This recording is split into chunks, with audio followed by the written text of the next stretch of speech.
Patriots star wide receiver Stefon Diggs was currently facing felony charges. The Rams and Falcons game last night was fire, and despite a major comeback at the end of the game from the Rams, the Falcons emerged victorious. The MVP odds took a major shift as a result, and the NHL wildcard race in the Eastern Conference is currently heating up. Lots of news to talk about in today's episode of the Caleb Perez Show, so let's go ahead and get right into it. Uh, Before I get into that, though, I just want to offer my condolences and my prayers to Denny Hamlin and his family. It's a tragic situation. Denny's a great dude, diehard Ohio State fan, and what he's going through is absolutely tragic. I cannot even begin to imagine the pain he and his family are going through right now. So our prayers go to Denny. We love you, Denny. We're here to support you no matter what, and we pray that you and your family can recover from this. Getting into the news before I break down the Monday Night Football game, as well as what it means for this MVP race between Matthew Stafford and Drake May. News came out at about 12:15 today from multiple insider reporters of the NFL regarding Patriots receiver Stefon Diggs.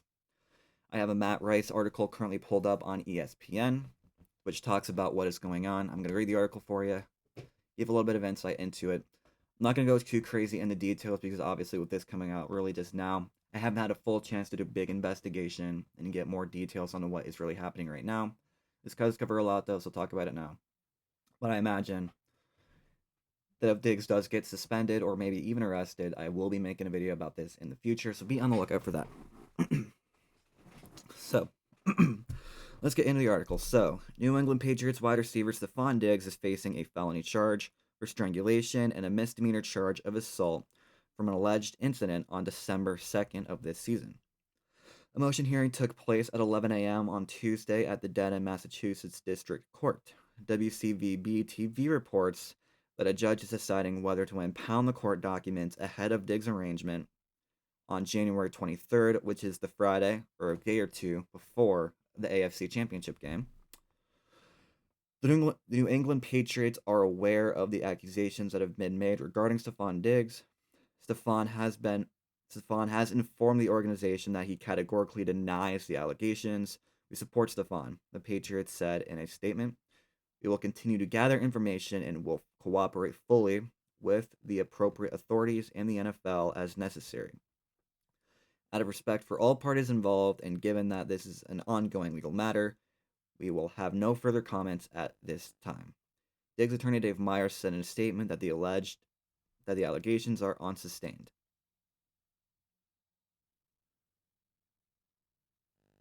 I'm terrible with English. Unsubstantiated something.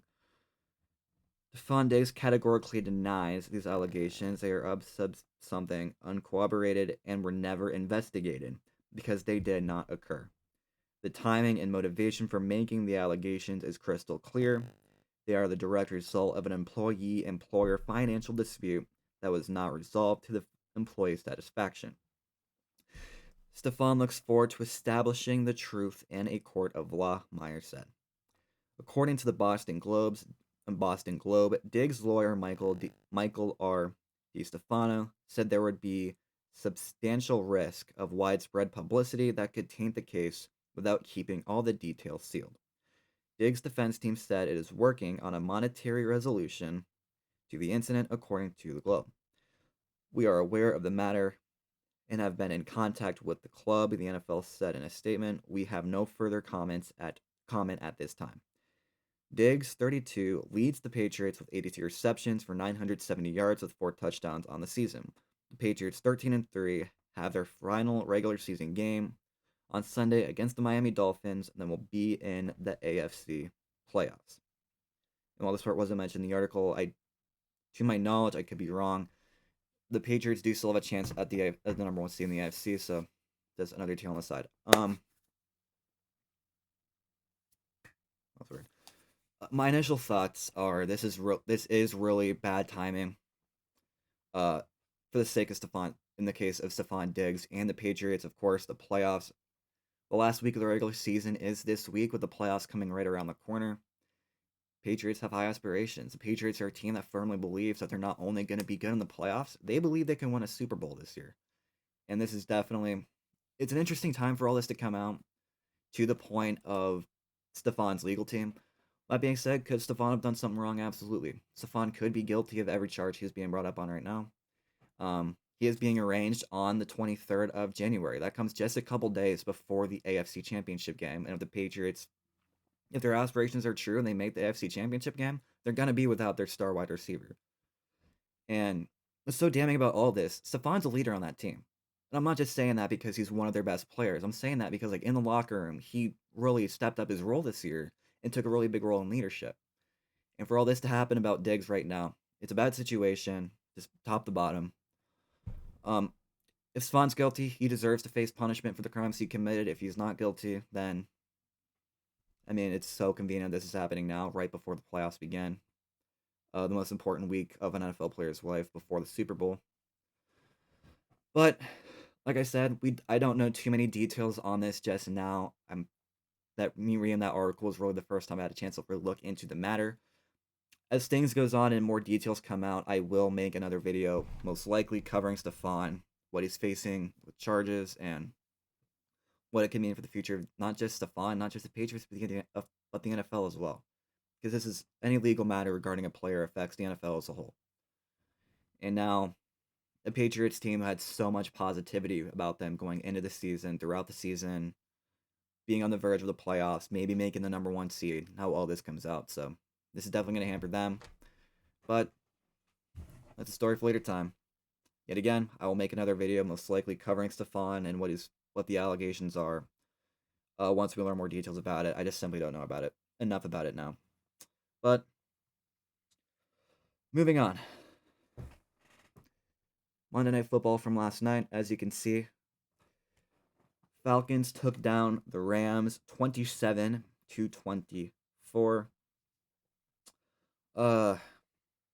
Falcons got off to a great start. They were up 21-0 early in the game. They were up 21-0 at halftime. Rams tried to pull off a really big comeback in the second half.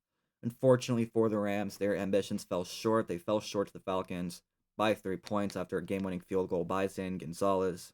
A 51-yard field goal with 25 seconds left. And that sealed the fate for the Rams not only in their games, but also will completely end the Rams' hopes for getting the number 1 seed in the NFC, ensuring that the race for the number 1 seed is now between the Seahawks and the 49ers, who are not only fighting for their division, for the bragging rights of winning their division, but the number 1 seed, as I said, as well. First things that are noticeable about the game. First of all, what a game from Bijan Robinson. It wasn't long ago against the Bucs that we saw Kyle Pitts really have his first monster game of his career, and now this week we are getting Bijan Robinson's version of that. In total, he had 229 yards of offense on 22 carries with 2 touchdowns. He had some receptions in there as well. 195 rushing yards. Yards on the ground for Bijan Robinson with those 2 touchdowns, and obviously the big play, that 93-yard rushing touchdown, which made that a 21-0 game. Yeah, first half was all Atlanta. Atlanta dominated that first half. Second half, however, is when the Rams picked it up. Third quarter started off with a 35-yard field goal from Mavis, whatever his name is, followed by a 56-yarder from Zane Gonzalez. And then with 5:06 left in the third quarter, a 27-yard passing touchdown to Ferguson. And not long for the end of the third quarter, with 43 seconds left, the Rams had a really big play that put him back into the game, which was the 76-yard blocked kick return for a touchdown by Verse. And then obviously we get much later into the fourth quarter, and Puka Nacua had his game-tying 11-yard touchdown. But then obviously Falcons were able to get down close enough with 25 seconds left for the game-winning 51-yard field goal by Zane Gonzalez. So yeah, it was a really fun game to watch. Not as good as Sunday Night Football. It was a good game nonetheless. Big game for Atlanta, who continues to play red hot. I believe this is their 3rd consecutive win. It's unfortunate they are out of the playoff race because with how they've been playing, they could have made some serious damage if they had simply played like this all season. Kirk Cousins didn't have the greatest game. Just 126 in the air with a touchdown, but at the same time when Bijan had the game he had. You really don't need too much. This was a bad game from Stafford, though. And a really big game in probably the worst possible way for Stafford, because this could be the game that single-handedly ruins his shot at MVP. 3 interceptions, 2 of them nearly going back for touchdowns.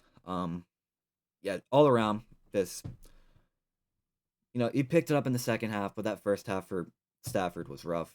Those 2 interceptions, and obviously he had an interception in the second half. It nearly went back for 6. Yeah, just terrible game. As I've said multiple times, just really bad game for Stafford, and this really does hurt his MVP odds as well. But yeah, just getting back to the Falcons a little bit, it is really unfortunate that they are not starting to play this well until the end of the season. Because knowing how bad the NFC South's been this year, the Falcons have been playing like this for a little bit longer, they might be the ones winning that division. But unfortunately, they've been out of the playoffs for multiple weeks now. And because of it, what happened in this game doesn't really matter for Atlanta. They were just playing for pride at this point. And obviously, the Rams, they're in the playoffs, but they lose out on the number 1 seed.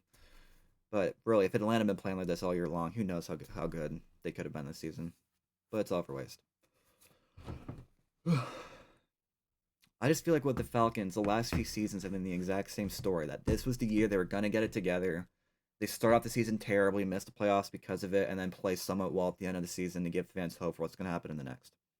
Same story last season, same story this season. Terrible start, missed the playoffs. Been playing well the last few weeks, going to probably close out the season well. And while they do miss the playoffs, that set in the end of the season is going to give them enough hope to keep everything the same and try to run it back, see if next season works out. But not going to crap on the Falcons too much. Great game by Atlanta. They played better overall. And that great first half was what fueled them the victory.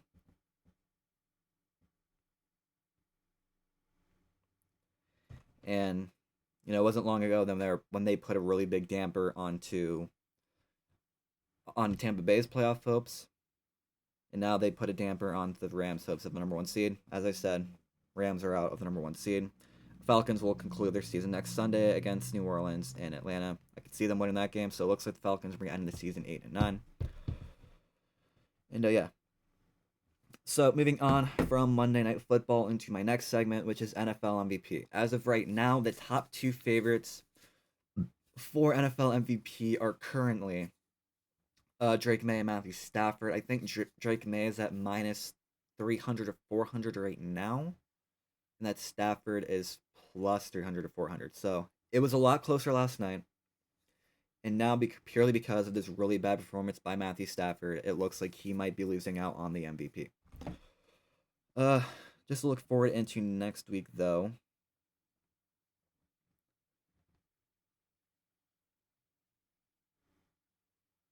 As far as hopes for MVP for both Drake May and Matthew Stafford, the Rams close out their season at 4:25 p.m. Eastern on Fox as the Rams take on the Arizona Cardinals. So an easy game for the Rams, but at the same time, not exactly a terribly hard game for New England. They end out their season against the Dolphins, against Quinn Ewers, who just got his first career win as a starting quarterback. So congratulations to him for that. But on paper, it looks like a bit of an easier game for the Rams. At least according to Real App right now, the Rams spread is currently favoring them by 7.5. New England's currently favored by 11. Again, to my knowledge, at least, I believe the Patriots still have a shot at the number 1 seed against the Broncos. They try to beat out the Broncos for the number 1 seed. Both teams do play on Sunday. Who do the Broncos play? Broncos play at home against the Chargers. Chargers don't have too much to play for. I believe they said that Herbert was going to be resting that game, so on paper, it definitely looks like the Broncos could win. Patriots are going up against the Dolphins. Dolphins have been out of the playoffs for a while. They're going to play their guys just so they can end the season on a positive note. Dolphins have been playing pretty good down the stretch. Kind of like Atlanta, they got hotter on the stretch. They responded kind of well to Quinn Ewers become the starting quarterback. It was a rough game against the Bengals, but better game last week against an imploding Bucs squad. Definitely gives them some confidence going into next week's game against the Patriots. And then Cardinals again. Cardinals-Rams. Cardinals been dead for a while. Rams number 1 seed odds are basically done. Um, at this point, I feel like they're just playing for seeding. They can't have anything higher than the 5 seed now, since they've lost their division as well as the number 1 seed. So, whether or not they choose to play the starters or not, I don't know. There's really no advantage to it other than just playing a higher seed. So, as far as the MVP odds go, definitely stacked up in favor of Drake May. Now, when I look at who I want to pick for MVP, I have to look at a few things. Both guys have some great things going their way. Both guys are having phenomenal seasons. Stafford obviously trying to continue what he had built on his previous years in LA. Drake May on what's been a really big breakout year for the New England Patriots, getting back to relevancy and getting back into the postseason. Now, obviously they have their amazing stats going for them. Very similar offensive passing numbers at least. Drake May a little bit better on the ground with his feet, but at the same time, Drake May can run a little bit. Stafford's more pocket passer. Both guys have their games. Um, as far as what's against him, there's a few things.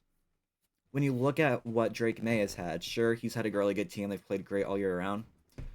But the Patriots' strength of schedule is 32nd. They have the easiest schedule in the NFL. So it's easy to see how a guy having a somewhat good season can continue to inflate his stats as he's not playing the greatest teams. Now, I'm not trying to take away from what Drake May's done this year. He's had a great season, especially last week where he had all around literally one of the best performances in NFL history. First quarterback to ever complete 90% of his passes, throw for 250 yards, get 5 touchdowns in a single game. First quarterback to ever do that, and that's a great stat. Congratulations to him. That being said, the Jets fucking suck. Respectfully, the Jets are terrible. So, congratulations Drake May for that performance. Gotta remember the teams he's been playing, though. In the case for Stafford, well, look at what he has in that system. That Sean McVay system clearly works. They've won a Super Bowl. They've been really competitive basically every year McVay's been their head coach. Not to mention, your 2 best wide receivers are Puka Nacua and Devontae Adams, with a really good running back named Kyren Williams, who's one of the more underrated running backs in the NFL. Not to mention that great defense. Although the defense doesn't really help Stafford's odds still. The Rams have a good defense. So obviously both guys have something going for them. Both guys have a little bit of something going against them. In my personal opinion, I understand Stafford had a bad game. And especially when you have those bad games and the games where you basically have to win, it's going to hurt your odds. Especially because for Rams, especially for Stafford's case, not only was it a bad game, but it's a bad game that, when you think of it this way, probably just completely ruin the Rams' shot at the number 1 seed, which is now out of the picture for them. In a game against an Atlanta team that many people thought wasn't exactly that good. That's a must-win game at the end of the season that the Rams choked. And the first thing you have to look at is when you look at their stats, you look at Stafford's stats, at the end of it, 3 interceptions. That's not a good look. And then again for Drake May, sure, in all his respect, both these guys are having a great year. Stafford has won against him. And again for Drake May, Patriots have the easiest schedule in the NFL. So, both guys have something going against them. In my personal opinion, I would have given it to Stafford. I feel like he and the Rams have played a much harder schedule. His play alone has kept them going in a lot of games. I understand he's got great weapons around him, but at the end of the day, guy still has to get the ball to them. And Stafford's been that guy. And he's led them to a currently 11-5 season where they're easily making the playoffs in a really tough division. Meanwhile, I understand Drake May is having a great season. He has more seasons to win MVP. And the Patriots, again, have the easiest schedule in the NFL. So, in my personal opinion, I give to Stafford. If you think otherwise, totally fine. Because in my opinion, I thought Stafford had the better year. But we move on from that. Talking about number 1 seeds again. I'm pretty sure in the AFC it is down to purely the Broncos and the Patriots. Both teams have, I wouldn't say easy games. Patriots play the Dolphins and playing somewhat good recently. Who are probably going to be playing their starters. The Broncos do play a good Chargers team, but the Chargers look like they are resting their starters. At least they're resting Herbert. Both teams are at home, though, so. And then again, some people think the Broncos are total frauds. They've played way too many close games and got their cut the brakes beat off them by Jacksonville. So you never know what's going to happen, but just on paper, I think the Broncos are going to wrap up the number 1 seed in the AFC. The NFC will be determined on Saturday night at 8:30 on ABC when the Seahawks travel to San Francisco to play the Rams. Not the Rams, the 49ers. Let's look some up real quick. I don't think these teams have played each other yet.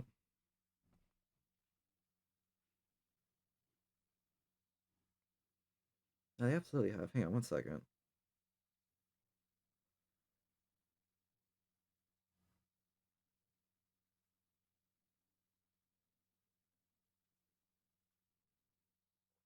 All right, so these two teams last faced off in the first week of the season, so a lot of things have changed from week 1 all the way up to now. Both teams have really found a way to get their game going. Obviously, we know what's going on in Seattle. Jackson Smith-Njigba, while it isn't likely, he still could get the 200-yard season with a good enough game. He need to have a monster performance though, but it's not impossible. Yeah, Seattle's offense is awesome. Darnold's continuing to have another great regular season. Whether that performance translates to the playoffs, you don't know yet. But looking regular season wise, this Seahawks team has had some phenomenal games in the regular season. Defense has been stout. Offense has been great. Obviously, Darnold having the great year he's having, and Jigba's having the year he's having. Cooper Kupp's won a Super Bowl before. He has that experience. And of course, they're two great running backs in Keith Walker and Zach Charbonnet. They've been great for Seattle's offense. And going for the Niners, obviously, Purdy's been playing great ball recently, especially last week. Other than the pick 6 against the Bears on the first play, Purdy had a great game. Purdy's been great down the stretch. CMC's been a monster. Kittle's healthy. Niners offense is there.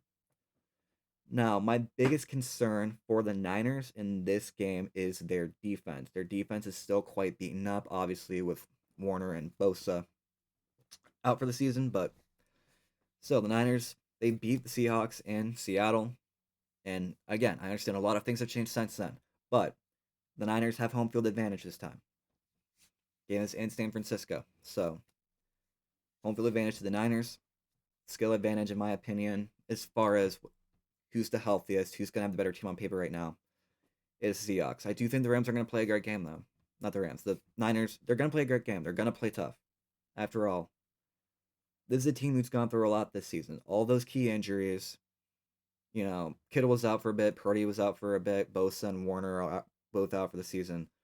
But despite the fact that they've had all these injuries go against them, all the suspensions, what are the fuck's going on with Ayuk, the Niners are still here, and they gave themselves a chance to not only win the division, but to be the number 1 seed in the NFC. That's huge for the Niners. The fact that they're here.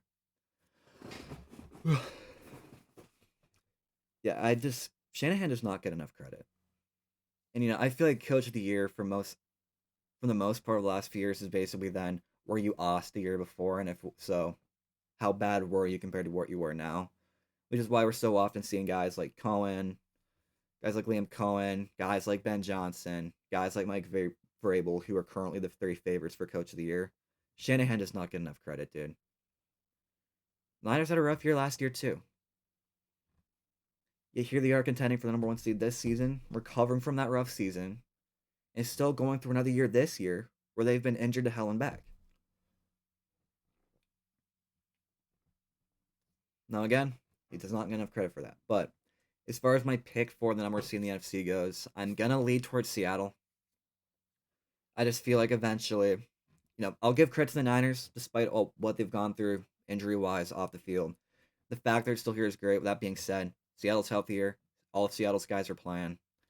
And they've been red hot recently. So, based on how they've been playing recently, I'm going to give the edge to Seattle to get the number 1 seed and get that first round bye for the playoffs. That's going to wrap it up for my segment on the NFL. We're going to move over to the NHL. Obviously, I'm a Blue Jackets fan. We had a big 4-1 win against Ottawa last night. I love it. We have a lot of games tonight. One thing I want to note, though. I don't know how well you can see this on my screen, but this is the NHL app. This is the Eastern Conference wildcard race. Obviously, you got Washington and Florida leading the way on the wildcard race, and at the bottom you have Blue Jackets. Look at the points. Washington leads the way with 45. The last wildcard spot, the last playoff spot, is Florida with 44. And the Blue Jackets, who are in last, have 40 points. Every team in the Eastern Conference competing for a wildcard spot currently is within 5 points of the team ahead. Number one wildcard, Washington, all the way down to last in the East, Columbus, separated by only 5 points. It is a bloodbath in the Eastern Conference. And I want to mention this. 10 NHL teams played tonight. 8 of them are in the Eastern Conference. You got the Devils playing the Leafs. The Canadiens playing the Panthers. That'll be big for... That's a big game for the Atlantic Division. Hurricanes versus Pens. Islanders versus Blackhawks.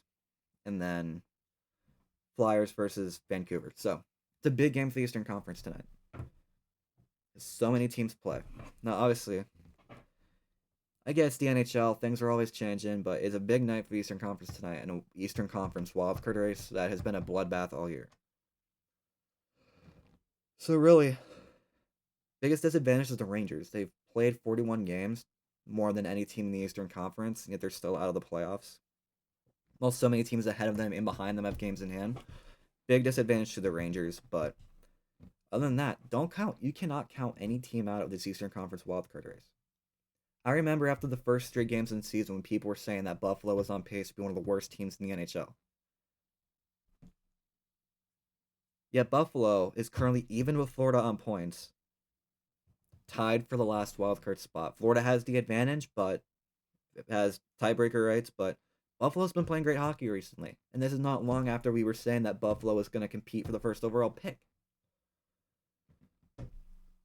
Obviously, we all rejoice at the fact that the Leafs are at the bottom of the Atlantic. But again, I feel like Buffalo, of any teams, has proven this to us. Right now in the Eastern Conference, no team is guaranteed in, no team is guaranteed out. Because it is an absolute bloodbath right now. And Buffalo, who was one of the worst teams in the league at the start of the season, nothing separates them points-wise from getting into the playoffs right now. They've been playing really good hockey recently.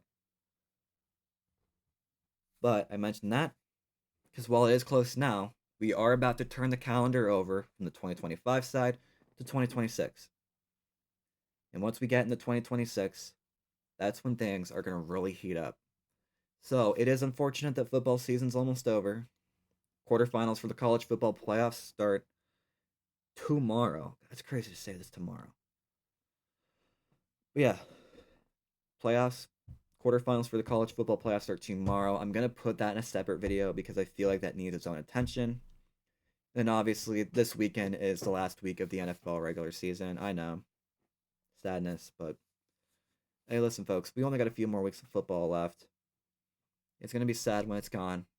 Well, if there's anything that this Eastern Conference race for the wild card right now is telling us, hockey is going to be phenomenal towards the tail end of the season. So be sure to watch some hockey games because hockey has been great already this season. We got the Olympics coming up. And obviously, the NHL. At the NHL level in the Eastern Conference wildcard, it is really red hot and fun to watch. So be sure to watch some hockey. It's going to get great. It's going to be a great substitute from when we lose football season here in a couple months. But yeah, that'll do it for today's episode. If you have any comments, leave them down below. Again, I will most likely make another video covering Stefon Diggs once more details come out. I'm going to be making another video right after this, talking about the college football playoffs. You can expect that around noon tomorrow, because tomorrow is when we get our first playoff game in the quarterfinals between Miami and Ohio State. So, sure to tune in for that, but until then, kept this one under half an hour. Covered a lot of things. Obviously, sports world's always changing, so be on the lookout on Twitter, on Instagram, on social medias. Be ready for updates. I'll try to be on the best I can. Until then, have a beautiful Tuesday, and I will see you all tomorrow when I go over college football playoffs. Or I'll make another video. So, peace out, y'all. Talk tomorrow.